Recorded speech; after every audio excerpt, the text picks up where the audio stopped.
Hi and welcome to another episode of the Getting Things Done podcast. I am Morten and I'm here as always with my good friend and colleague Lars Roskilde Henriksen. Guten Tag, Lars. Hi Morten, great to be here as always and looking forward to recording this episode with you. If this is your first time listening to this podcast, we record them to support you in learning GTD or becoming even better GTDers so you can really experience the benefits of GTD. And we hope that you find these episodes really valuable regardless of how experienced you are with GTD. And if this is, you'd like a refresher on the best practices and basics of GTD, we recommend you go back and listen to episodes 1 through 6 of the podcast. Indeed. And today's episode we have named mental health. Generally and specifically, we are going to address mental health issues and the fact that some of your mental health issues can be helped with getting things done. So we are going to start with Lars giving us the definition of, well-being, mental health. And this is from the World Health Organization, I believe. There are many different definitions. So when you research the topic, a lot of different definitions show up. But starting off with the one from the World Health Organization, it's a state of well-being in which the individual realizes his or her own abilities, can cope with the normal stresses of life, can work productively and fruitfully, and is able to make a contribution to his or her community. So four different key topics in that one: realize your own abilities, cope with the normal stresses of life, work productively, and make a contribution to your community. Exactly. And as I said in the pre-show, that sounds like GTD, the whole thing. But let's talk about the mental health. And please, everybody, we are not any psychotherapist or psychologist or anything professional here. So what we say is our opinions, and they may be wrong. We are fallible. We are human beings. Okay. But mental health is the general. And by the way, it's just been Mental Health Day, October 10th. So we are, recording this a little late for this, but inspired also by the fact that getting things done do something with parts of mental health problems. Mental health problems are really wide, and if you really need, you need a psychologist or a psychotherapist or a psychiatrist or a professional, please do. Go to someone that can help you.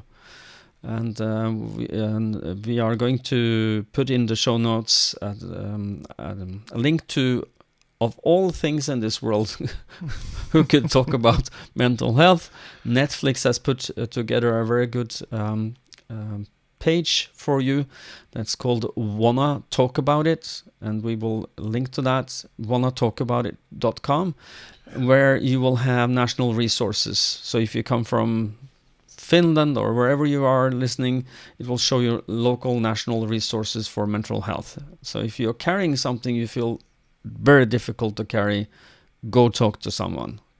Talk about it, which is, I think, is the one thing that really works with mental problems, health problems, is talk to people. Don't be afraid. Don't keep it to yourself. I think that is the biggest trap you can fall into, because you want to succeed with your mental health problems on your own, which is very difficult. So, but we are going to talk about, the general non-well-being that we feel as normal human beings, and I would want us to kind of normalize some of them, because I'm sure throughout life it's very difficult not to have mental issues. And with that I mean that when life throws you difficult curveballs, you will feel out of control, you will feel bad about your life, you can be depressed, and this is I'm just saying this is part of life and it's normal, so let's just talk about it. I've talked about my mental health issues back in the day when I had my my mental breakdown. I had a burnout. Maybe we will link to that episode where I discussed this with the panel of David Allen Company Plus Plus, among others. David Allen was there and to talk about this, and where I mentioned that I went on a sick leave for a very long time with a lot of anxiety because I worked too hard. And I know today that if I had GTD, I would not have gone there. This is the conclusion of that episode, is that because I have a way to manage whatever life throws at me, I don't keep it in my head, I externalize it. That makes a lot of help. But that's episode 49 of the podcast is where you'll find it. You can find it on YouTube as well, but if you're on the podcast, you can go back and find episode 49. Yes. So but we have mental health problems that are beyond normal people's ability to cope with, and that's what I allude to when I say wanna talk about it.com. This is the place for you to find local professional resources. But we talk about, what is the symptom of, mental health issues. And you had a definition somewhere, didn't you, Lars? Can you read that back to us? The definition from the World Health Organization had 4 sort of key things in it. Yeah, but you talk about symptoms of the lack of mental health is you don't sleep good. That's also true, yeah. So there were 3 sort of key, some early signs, as they mentioned, related to these health problems. Could be sleep irritation, lack of energy, and suicidal thinking, or 3 sort of key things to note from that. Yeah, because it is, sleep is very important, and to be just, if you are feeling difficulties to sleep because you are worrying about things. I wouldn't call it a magic trick or the magic bullet, but it really works, is that have a pen and paper and write your worries down before you go to sleep. And promise yourself, I will look at this tomorrow, but now I need my sleep. And that actually works. Unless your worries are really, really big, then I don't know if that's going to work either. So. Yeah, no, and I do remember seeing studies about this as well that showed, they did tests on this. So writing these things down, things that show up as you were going to sleep, they came to the conclusion that you fell asleep 15 minutes faster than you otherwise would have. Yeah. So yeah, that simple pen and paper, step 1 in GTD to capture them. That really does help when it comes to sleep. Yeah, indeed. So I wanted to talk about or show you people about we have something called the Yerkes-Dodson's law that we have looked at before, and I want to show you this now on screen. If I can do this, it looks like this. I will show you the curve because you can't see this; it's a little too big, but. What I want to talk about here is that we have a lot of stress factors in people's lives, and when you have stress for a long time, it will lead to a lot of bad things in your life. So don't go there. And stress can be also coupled with overwhelm and the feeling of you can't breathe.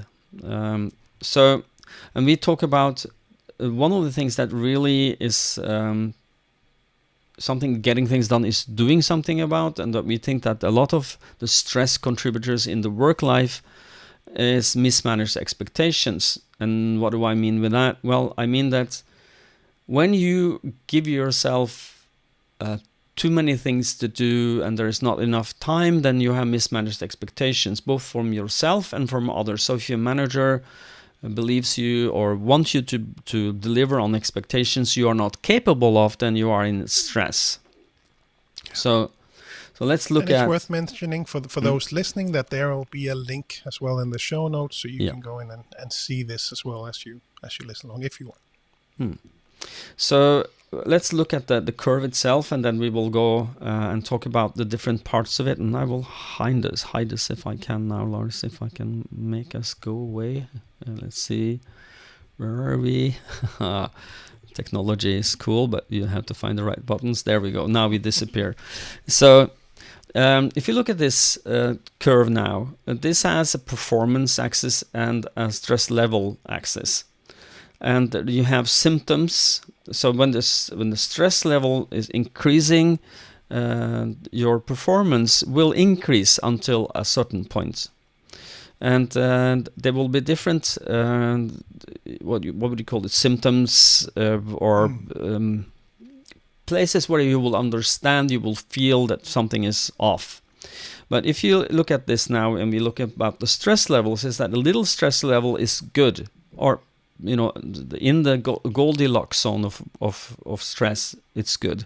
Because if you don't have any stress at all, you are inactive. You don't get up in the morning. And if you have too much, a little more stress, you will also then, of course, maybe be, underloaded, and you are not engaged in your world. But when you have the optimum stress, you hit what we call stress-free productivity, which is getting things done, helps you getting there. But then if you have too much stress, you are in overload. And you feel fatigue, you feel exhaustion, it's not fun to be you, it starts to get not good for you. And if you are there long term, you get chronical, then you are on path for what we call burnout. And this stage is, according to the scientists who made this curve, anxiety, panic, and anger. And if you are really there for a long time, you go into the black part there, where breakdown is. And this, I've been there. This is not fun. And episode 42, was it? 49. 49. Thank you. But the symptoms, let's look at them. So if you remember, the orange is good, and everything else, you would prefer not to have. And you can have a look at the sleep. Sorry. Your mood, sleep, your ability to feel control, awareness, and decision. And I'm not going to linger here a lot, but if you feel that you are, your mood is not good, you're irritable, or you're passive, you're under-stimulated, maybe you should look at this and do something. If your sleep is not good, try and look at what can you do for getting into good sleep. If you feel you don't have any control on anything, or you have little control, maybe it's time to take some steps. And for your awareness and your decision making, it's very difficult to make decisions when you are in overwhelm and in stress.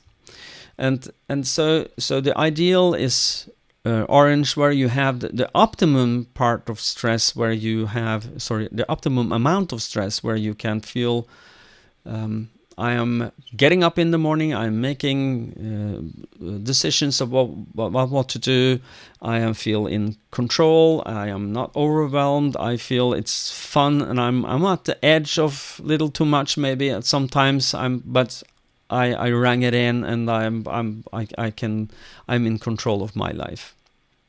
So anything to add for this, Lars? You think you would like to add something? No, I think it's as always, when it comes to GTD, we're not looking to be at a 10 out of 10 all the time. We're not always in the orange area as you described there. Right now I'm listening again to the Making It All Work book from David, where he again talks about this, that we're not looking to stay in that quadrant where everything is perfectly aligned when it comes to perspective, everything is under control. If you're not throwing yourself off course, maybe even daily, then you might be going stale a bit. So we're not looking to it's not like nothing will ever throw you off course, but we're looking to identify that, see that it happened, and see if we can get back on again to the right zone. And what we also say about expectations and your feeling for, when you have your ability to deliver on your expectations and others' expectation, that rises your stress level. But what also rises your stress level is that you're trying to use your head as a system. So if you start, for those of you out there who are GTDers, there is ways you can think about this is, if you have using your head as a system, stop doing that. It's going to help. But if you are overcommitted, you have too high expectation, or you allow the people around you to have too high expectation of what you should deliver on, you will continue to be stressed. So that's why having a look at your horizons of focus, going up to the areas of responsibility and renegotiate them so that you have good days. And that is, renegotiate what people expect of you to deliver on. So if you are, you should be able, when you stop using your head as a system, start using GTD, your productivity level goes up, your ability to deliver on more is going up. But at some point, there is a limit to everything. You're just human. You're not superhuman. You're, hacking your life with getting things done, trying to get more out of it. But at some point, you need to stop and have a look and say, hey, I'm still working too hard, or I still feel a little overwhelmed. Well, maybe that's because you're overcommitted yourself. So, yeah. And as I said, the couple, we have a syndrome or symptom. I don't know what I would call this, but in Norway we have a saying about, or a term for someone who is a woman who is very good at her job, and she's flink pike, which means good girl, and she always over deliver. She always want to be, she or he. There are flinke gutter also, good boys as well. That they are overcommitting themselves. They are undermining their own psychology with overcommitment, so that they never feel that they are on top of their world. Yeah. And they are, I'm sure you have them in Denmark as well. They're all over the world. Never overcommitted. No. That's no. But this. Well, if you have this symptom that you always want to, overcommit, you always want to overdeliver, you want to make everybody else happy, but you. Yeah. If you're having that as a personality trait, or something that you have in your personality, you will always end up doing more than you should, maybe, and then getting things done is not going to help you. But if you couple that with time optimism, the flink pike and the time optimist, then you are setting yourself up for failure, because you will never. Yeah. Oh, that will take 5 minutes, and 25 minutes after you're still at it. So, and I clearly remember that myself. The perfectionism side of things, especially when graduating from the university and starting to work, learning to deliver the tasks at hand at the necessary quality level, not the optimal 110 or 150%, but actually sometimes 70-80% is just fine. And learning that took a long time. Yeah. And I was actually recently reminded about this. I met a friend of a friend who we used to hang out with a lot. I met him at a concert recently, and I was talking to him, and he reminded me of how much I actually worked back then. That was one of the key things that he remembered about me, was that I would we might even be at a party, and I might have checked my emails, and I might have left the party, and I would go up and work for a while, and then come back and join them again. That does sound familiar. Lars. I'm glad that it was in the past for you. So yes, it really was. But just to for people who are not very familiar with getting things done, maybe we should, or maybe you could talk about the empty head, the only one thing on your mind, the idea of getting things done. Why are we capturing and doing the 5 steps? Can you give us a brief overview? Yeah, well, I guess there are, depending on which path you want to take, there are multiple reasons to why you'd want to be there, depending on your motivation for using GTD. But getting all that stuff out of your head into a trusted system is the basics. So we walk through that in the 5 steps as a starting point, capturing all the stuff that has your attention, identifying where stuff shows up that you need to then deal with. For each of those things, make a decision. That's what we call clarify. So deciding what's the next action, if it's actionable, and possibly if there's a project, then what's the desired outcome if there are multiple steps that need to take place. And then take that decision, put that into a trusted system. And actually, as I mentioned, I'm reading the Making It All Work book, and I think the just to detour for a short while, the trusted system thing, I think, was something that some people are not familiar with or would struggle with, because what does that actually mean? And in the Making It All Work book, he refers to it as that you don't. He refers to your calendar, because that's obviously a list that most people will have, and saying that you don't think about your calendar. You know that the stuff is in there. You might have some attention on the activities for the day, meetings coming up, or things like that, but otherwise you trust that your calendar will remind you, and it's a list, a map to bring up to orient yourself. So that would be the trusted system, and then focus on not just taking whatever is time specific, but also on all the other stuff that shows up in your life, getting that into a trusted system and having the according maps that you need for that. Step 4 would be reflect. Take a step back, zoom out a bit at least. When you start off with GTD, a weekly review once a week, taking a step back and getting that overview to make sure that everything is working smoothly and you're ready for the weeks to come. And step 5 being engage, working on the right things at the right time. So that would help you towards that empty head. Yeah. So what you do basically is you write everything that has your attention down somewhere.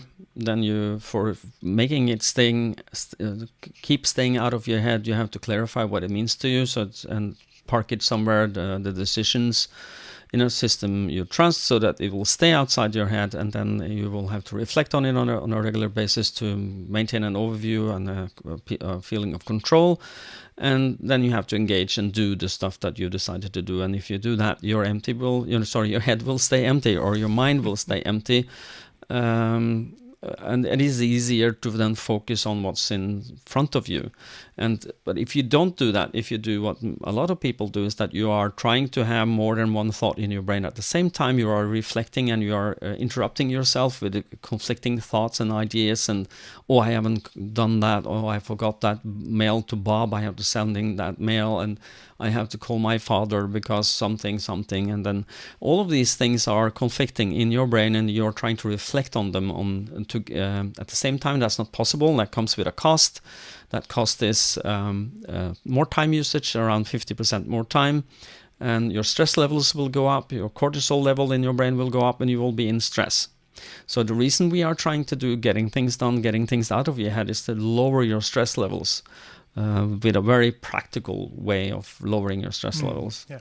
And when you lower your stress levels, you get a lot of good feelings, good mental health, which is a feeling of overview, a feeling of control, a feeling of mastery, productivity. You feel you are doing something. And now we are back at the definition of well-being or mental health, and you can contribute to your work and your family and your society. And what is not news for you and me, and for those who practice or do GTD, you feel more happy when you do your GTD. Exactly. And this is not just Lars and me saying this, but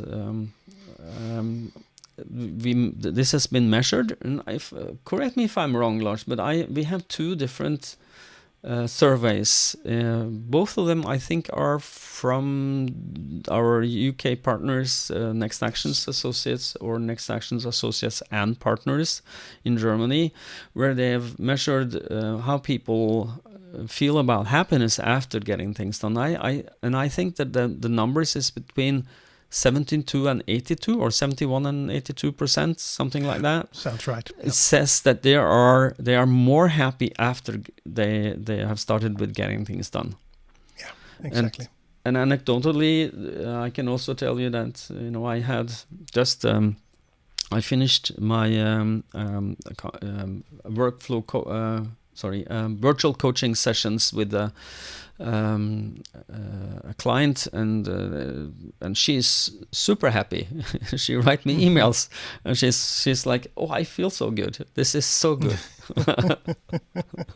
So I feel like I'm in control of my life. I feel good about my commitments. I feel good about my direction, and And that's why you and I get up in the morning, Lars, isn't it? People get those good feelings. Exactly. Yeah. No, and I look back at some of the feedback that we got from coaching as well, and I found one piece of feedback as well from a coaching client in Denmark who specifically mentioned her mental health as being so much better than before, far more confident, far less guilty, because a lot of guilt can really weigh you down with all of these different commitments. So both personally and professionally really made a big difference, and even lost weight, had so much more energy. So a lot of things really go together with this when you start to get that stuff out of your head and really start to manage those commitments in a better way. Then a lot of things can happen.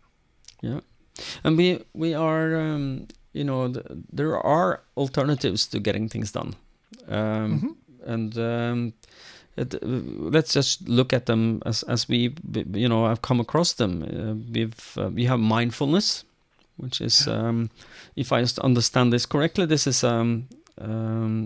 school of thoughts where you can train yourself to be more present in the moment by, what would I call it, talk you through. For instance, if you have a thought, just let it come and then let it pass. Don't try and control your thinking, just let it happen. And that's if I understand the core of mindfulness is trying to be present in the moment. It's like mini yoga, meditations. Meditation. I was going to say meditation, which is more the heavier mindfulness. I'm not sure if I'm talking out of my one body part we shall not mention now, but about things I don't know. But mindfulness is, we talked about this before in this podcast, is that when you talk about mindfulness, the idea that you should be present in the moment. But we have a colleague in the UK, his name is Robert Peake, and he said it so good one time, is that it's hard to be mindful when your mind is full. So if you want to learn mindfulness, maybe just have a pen and paper and just write every thought that you might want to do something about down, and then every other's thoughts are just kind of floats in your brain that you will not do something about, but is pleasant or hopefully good for you. Then just be in that.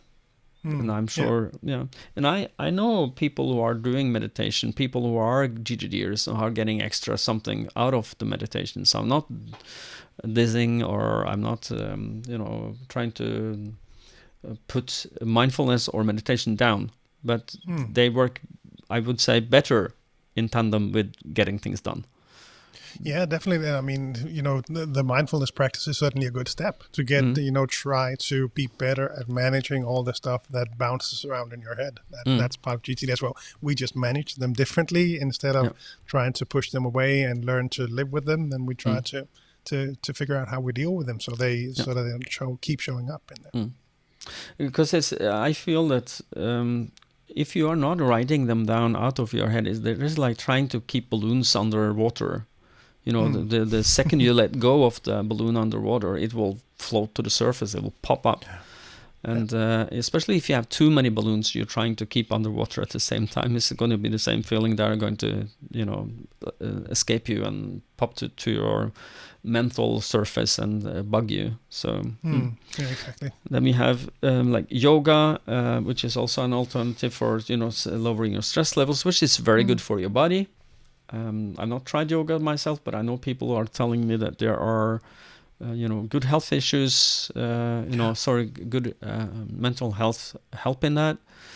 But it doesn't take away your stress levels on a permanent. It's like you keep it at bay for a while, I think. I'm not sure, but your problems do not disappear. They will reappear at some point if you don't write them down and decide what to do with them. So, but exercise in general, of course, will also be helpful along with the right diet and all that. It's certainly and sleep, like we spoke about as well. And so I would say that do all the good stuff that will help you feel good about you and who you are.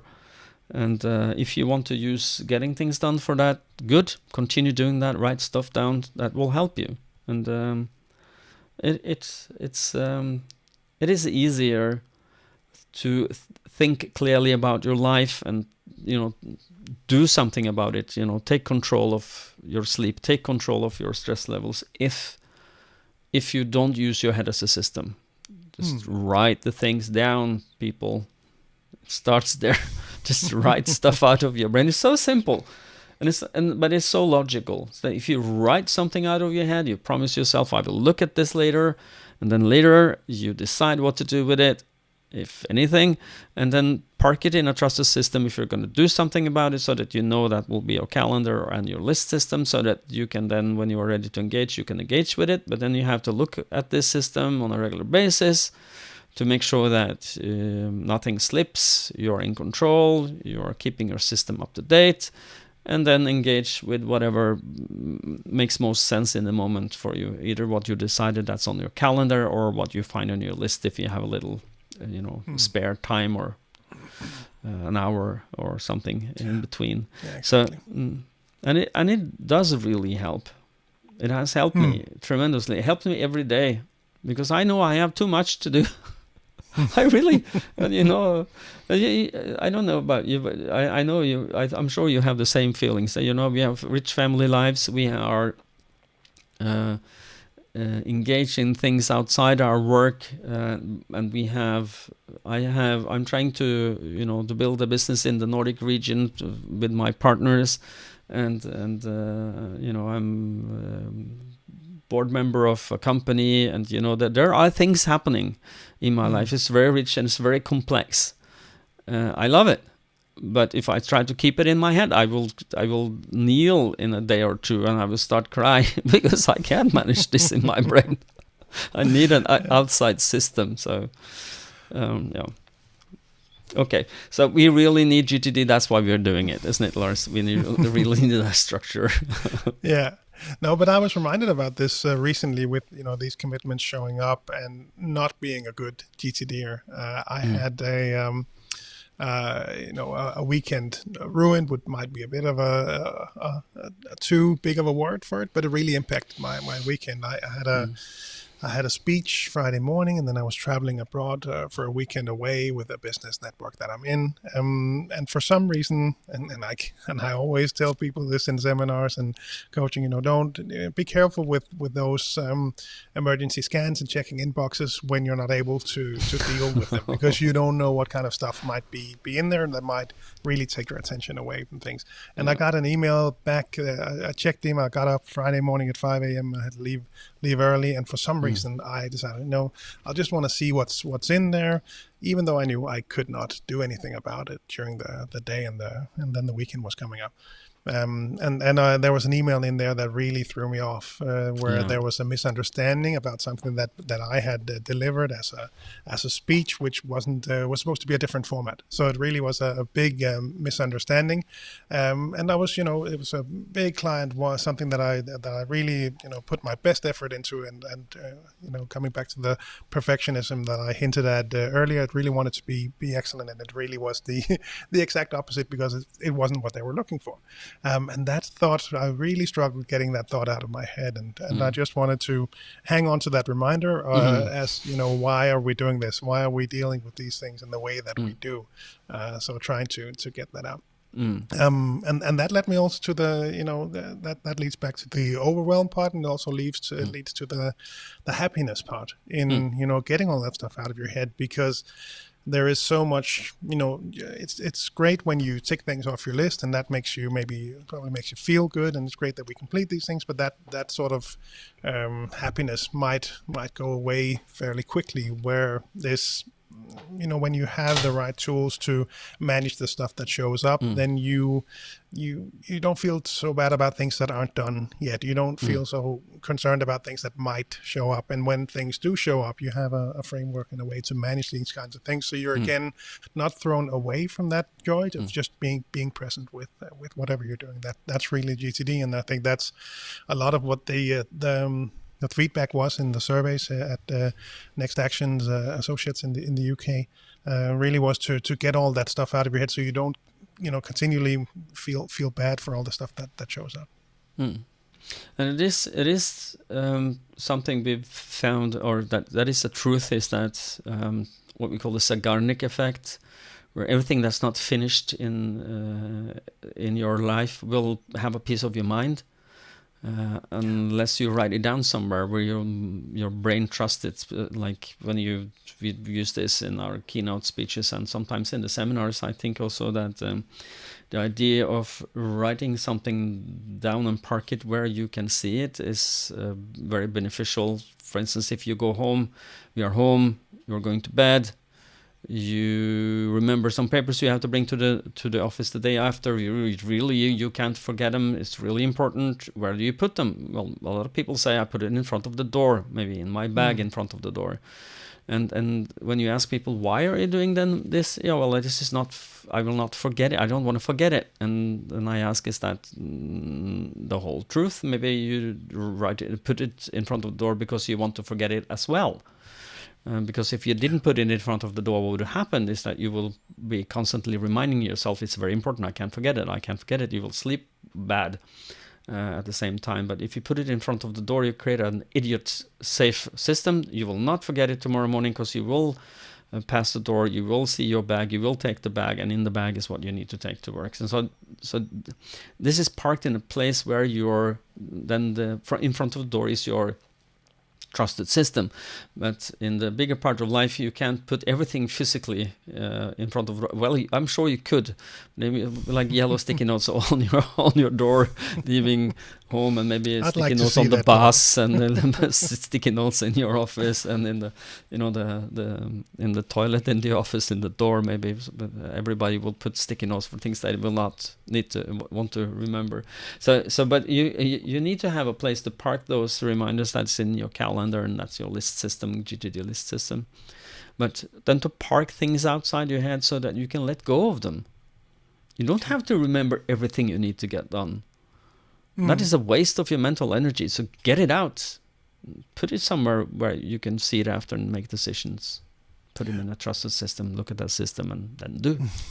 Which is now kind of massaging in the 5 steps of GTD all the time here now. Yeah. So, but I think, like you said earlier, it really comes back to what we started off talking about, which was the definition from the WHO.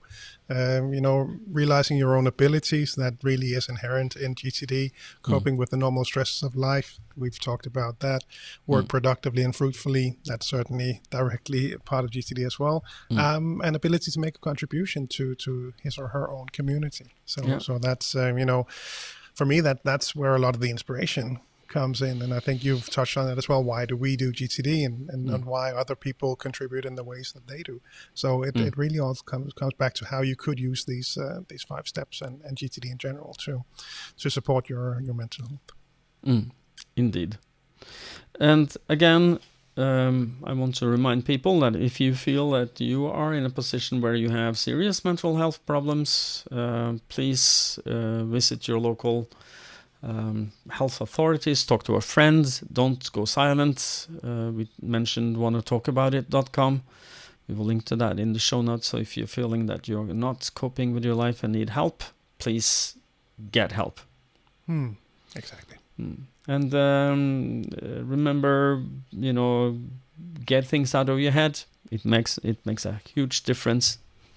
As a sign off, just a little anecdote is I have a client who's listening to the podcast. I'm sure he will understand who I'm talking about. But he has worries about big things he don't know how to do in his work, and we call them trolls. The Nordic or Norwegian trolls. In Norway. Yeah, of course.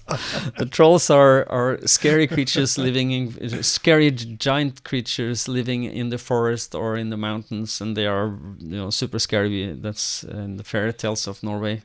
No wonder we were Vikings. At some point you scared the crap out of children and with the trolls. But he has his own trolls, which is worries of things he don't know how exactly to to handle. So, but to identify the trolls, write them down, look at them, and ask yourself, what can I do to move this forward? How can I dissect this troll so it is, and then when you start doing that, he becomes less and less scary, the troll, and suddenly it's a project, where he can move forward on. And your fears of things are often bigger in your brain than in reality. Absolutely. Yeah. So write them down, look at them. I have 2 psychologists who attended a course some years back who told me that they think that this is very good for patients who are struggling with a lot of a thought fog, where you have too much things to think about. Your brain is just storming with a lot of things to think about. Just write one thing down by another, and I wouldn't say voila, you don't have this problem, but I think voila, you will feel a little better, at least. Exactly. So yeah.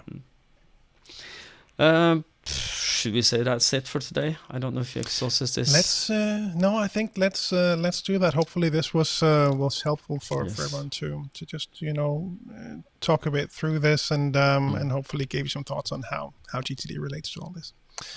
And we always wrap up the episodes. I have the pleasure of reminding you to head on over to gtdnordic.com. So have a look around, find the country websites for each of the Nordic countries, and on each of those websites you can find articles about GTD, links to newsletters, groups on social media, and of course all of the different offerings that we have, including speeches, seminars, and coaching, both physical and virtual.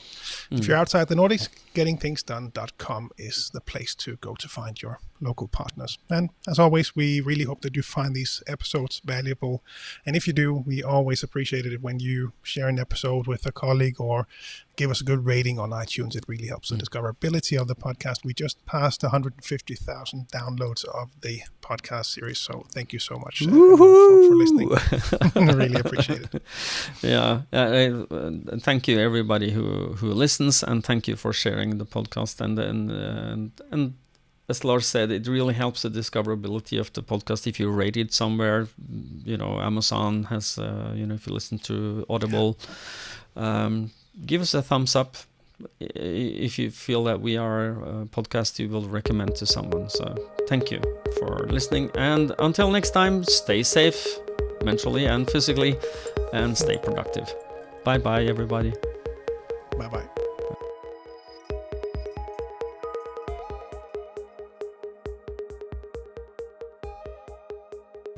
And by the way, we are on YouTube.